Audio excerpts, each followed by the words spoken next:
নমস্কার বন্ধুরা, আমার ইউটিউব চ্যানেলে আপনাদের সবাইকে স্বাগত। আমার ইউটিউব চ্যানেল হচ্ছে অমৃতা হোম কিচেন। আমরা এই ইউটিউবে যখন কিছু রান্না করে দেবো ভাবি, তখন প্রথমেই আমাদেরকে একটু বাজেটের কথা ভাবতে হয়। তো সেই বাজেটের কথা মাথায় রেখে আমি খুব কম পয়সার মধ্যে একটা এমন সুস্বাদু রেসিপি আপনাদের সঙ্গে শেয়ার করতে চাই। চলুন দেখে নেওয়া যাক সেই রেসিপিটি কী। যদি ভালো লেগে থাকে আমার এই রেসিপিটি, অবশ্যই আমার চ্যানেলটি সাবস্ক্রাইব করে আমার পাশে থাকবেন। তো চলুন দেখা যাক। প্রথমেই কড়াইয়ে 2 পিস মাছ নিয়ে সেটাকে জলের মধ্যে নুন হলুদ দিয়ে অল্প পরিমাণে জল দিয়ে খুব ভালোভাবে ফুটিয়ে সেদ্ধ করতে দেব।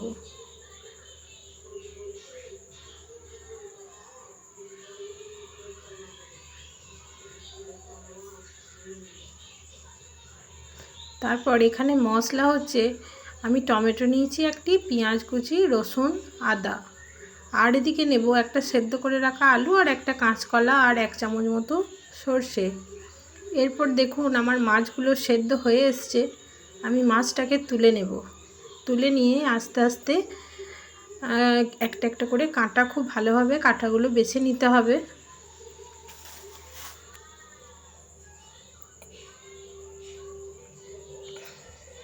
কাঁটাটা খুব সাবধানেই বাছতে হবে। তো এর মধ্যে এবার আমি সেদ্ধ করে রাখা কাঁচা কলাটা দেব।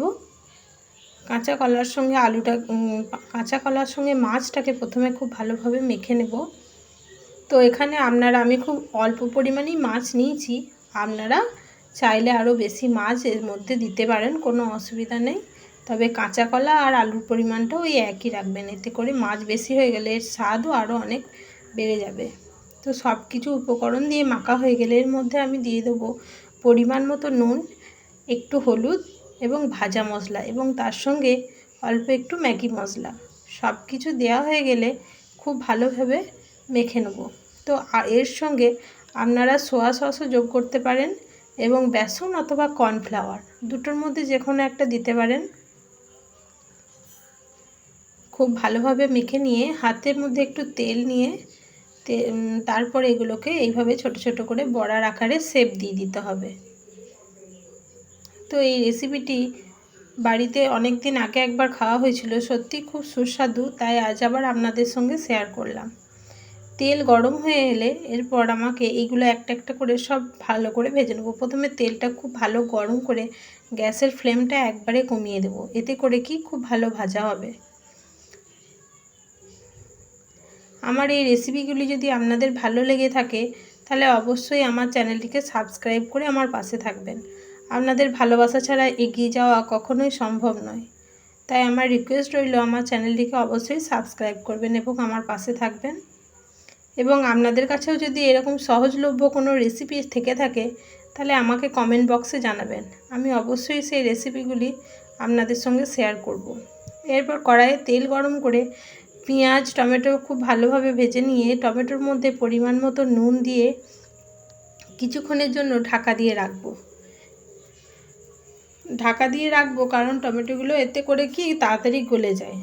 এগুলি ভালোভাবে টমেটো গলে গেলে এর মধ্যে আমি সর্ষে বাটা, রসুন বাটা ও আদা বাটা দিয়ে খুব ভালোভাবে সব কিছু একসঙ্গে মিশিয়ে নেব। খুব ভালোভাবে নাড়াচাড়া করে মিশিয়ে নিতে হবে। তারপরেতে পরিমাণ মতো জল দিয়ে ফুটে এলে আবারও কিছুটা পরিমাণ ভাজা মশলা দিয়ে এর মধ্যে একে একে বড়াগুলো দিয়ে হালকা হাতে নাড়াচাড়া করতে হবে। এটা খুব জোরে জোরে যদি আপনারা উল্টোপাল্টা করতে চান তাহলে হয়তো ভেঙে যাবে, তাই খুব আলতোভাবেই নাড়াচাড়া করে নিয়ে উপর থেকে একটু ধনেপাতা ছিটিয়ে দিলেই ব্যাস রেডি হয়ে যাবে আমার মাছের বড়া। ডিমের বড়া তো খেয়েছেন, আশা করব আমার এই রেসিপিটি আপনারা অবশ্যই ট্রাই করবেন, সত্যিই অসাধারণ টেস্ট হয়েছে। আবারও বলছি, যদি ভালো লেগে থাকে তাহলে অবশ্যই আমার চ্যানেলটিকে সাবস্ক্রাইব করবেন। আপনারা পাশে না থাকলে আমি কখনোই এগোতে পারবো না, তাই আমার চ্যানেলটি সাবস্ক্রাইব করবেন এবং আমার পাশে থাকবেন। রেডি হয়ে গেল আমার মাছের বড়ার ঝালদা।